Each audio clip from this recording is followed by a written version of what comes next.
দুইটা গাছে রেখে দেওয়ার কারণ হচ্ছে, আসসালামু আলাইকুম viewers, welcome back to another reels video.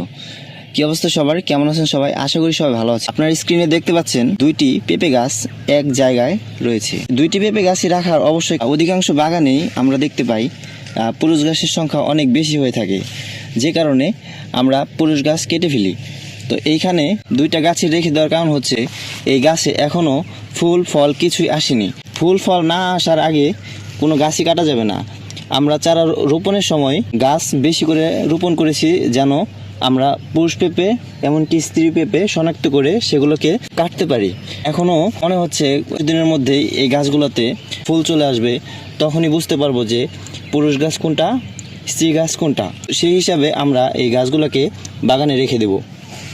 মাশাআল্লাহ, এই গাছগুলো অনেক সুন্দর, গাছগুলোর গ্রোথও অনেক ভালো। পেঁপে গাছ এমনকি কৃষি রিলেটেড ছোটোখাটো টিপস পেতে চ্যানেলটিকে সাবস্ক্রাইব করে আমাদের সাথে থাকবেন।